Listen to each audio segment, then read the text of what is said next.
ChatGPT es un nombre que seguro que ya suena por todas partes, pero ¿alguien se ha parado a pensar de dónde sale? ¿Cómo nació? ¿Qué ideas hay detrás o qué pasa de verdad dentro de esa mente digital?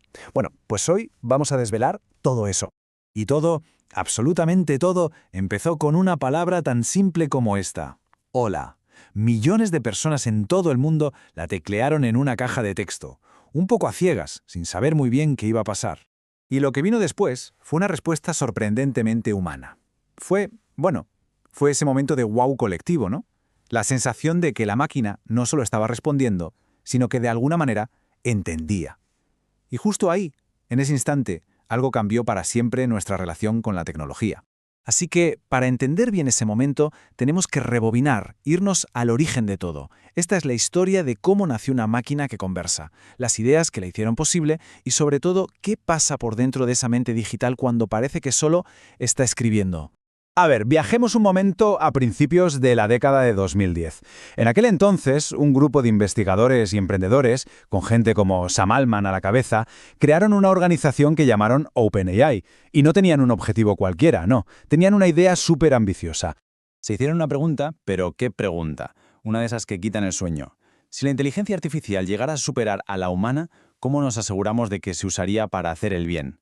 Ojo, porque esta duda fue el motor de todo. No se trataba solo de construir una IA superpotente, sino de que naciera, desde el principio, alineada con los intereses de la humanidad. Claro, para llegar a ChatGPT faltaba una pieza clave en el puzzle. Hacía falta un avance tecnológico. Bueno, uno de esos que lo cambian todo. Algo que permitiera a las máquinas, por fin, entender el lenguaje de una forma profunda. Y esa pieza del puzzle llegó en 2017. Se llama Arquitectura Transformer. Esto fue de verdad un cambio radical de las reglas del juego. Pensemos que antes las máquinas eran como alguien que intenta adivinar la siguiente palabra de una frase, pero con el Transformer, de repente era como si pudieran leerse el párrafo entero y captar el contexto, la idea principal. La gente de OpenAI vio el potencial que tenía esto y decidieron apostarlo todo, entrenar un modelo con esta arquitectura a una escala que nadie se había atrevido a imaginar. Y de ahí nace GPT. Las siglas significan Generative Pre-trained Transformer, y el propio nombre, de hecho, ya nos da las 3 claves de cómo se entrenó. Es como una receta. Vamos a ver esos 3 ingredientes. Vale, son 3 pilares. Primero, el preentrenamiento masivo. ¿Qué es esto? Pues básicamente le dieron de comer una cantidad brutal de textos de Internet, libros, artículos, de todo. Con esto la IA aprendió por sí sola los patrones del lenguaje. Segundo, el ajuste fino. Aquí es donde entran los humanos. Unos investigadores le dieron ejemplos muy concretos de respuestas buenas, útiles y seguras, como enseñarle a un alumno con los mejores apuntes. Y el tercer pilar, que es fascinante, es el aprendizaje por refuerzo. Otros humanos se pusieron a valorar las respuestas del modelo. Le iban diciendo, esta me gusta, esta no, y con eso crearon una especie de guía matemática, una brújula, para que la IA aprendiera qué tipo de respuestas nos gustan más a las personas. Esa mezcla de datos a lo bestia y supervisión humana, ahí estuvo la magia. Y ahora llegamos al momento clave, el momento en que todos esos años de investigación de laboratorio se meten en una cajita muy simple, una interfaz súper sencilla, y se le entrega al mundo entero. La verdad es que el viaje fue rapidísimo. Pensemos que en 2017 teníamos un paper científico y a finales de 2022 ya era una herramienta global, o sea, en solo 5 años. Y claro, en noviembre de 2022, cuando se abrió al público, la IA dejó de ser un tema de nicho para expertos y se coló en las conversaciones de todo el mundo. El impacto fue inmediato y brutal. Se convirtió en uno de los productos tecnológicos de más rápido crecimiento de la historia. Rompió todos los récords. Y no solo por ser algo nuevo, sino porque por primera vez millones de personas sintieron que no estaban usando una herramienta, sino que estaban hablando con ella. Y fue alucinante ver quiénes empezaron a usarlo desde el minuto 1. Por un lado, estudiantes, claro, para aprender y para los deberes. Por otro, programadores, que de repente tenían un colega incansable que les echaba una mano con el código. Y también, por supuesto, escritores y creativos que lo vieron como una especie de musa digital para desbloquear ideas. Muy bien, pero ¿qué pasa ahí dentro? ¿Cómo funciona esa magia? Venga, vamos a levantar un poco el telón para ver qué se cuece en esa mente digital cuando piensa. Lo primero que hay que entender es un concepto clave, el token. ¿Qué es un token? Pues es la forma que tiene la máquina de ver nuestras palabras. Cada palabra, o incluso un trocito de palabra, se convierte en un número, en un token.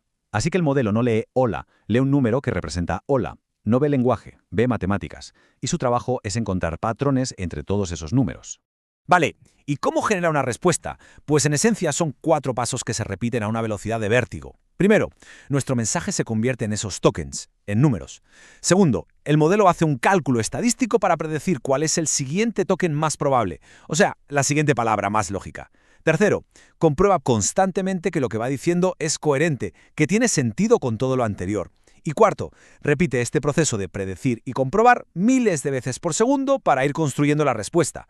Ojo, no es que piense como nosotros, es pura probabilidad matemática, pero a una velocidad de locos. Claro, todo esto no es solo un avance técnico y ya está. Es que ha provocado un cambio mucho más profundo, un cambio en la manera que tenemos de relacionarnos con la tecnología. Pensemos en el cambio. Hemos pasado de darle órdenes a una máquina a poder dialogar con ella. Y esta diferencia, que parece pequeña, es gigantesca. Está redefiniendo ya mismo cómo se trabaja, cómo se aprende y cómo se crea. Y esto afecta a todo, desde empresas a gobiernos, pasando por las aulas o los estudios de artistas. Por supuesto, una herramienta así de potente trae consigo nuevas responsabilidades. Y unas cuantas. De repente, cosas como la transparencia, la seguridad, la ética o el uso justo dejan de ser ideas abstractas para convertirse en debates súper urgentes y necesarios para todos. En definitiva, y esto es importante, ChatGPT no es un programa que ha salido de la nada. Es el resultado de décadas de investigación. Es, en realidad, un salto enorme en la relación entre los humanos y las máquinas. Y todo apunta a que esto no ha hecho más que empezar. Esa primera conversación real con una máquina lo cambió todo. Abrió una puerta que ya no se puede cerrar. Y ahora la gran pregunta, la que de verdad va a definir el futuro, es ¿qué será lo siguiente que le preguntemos?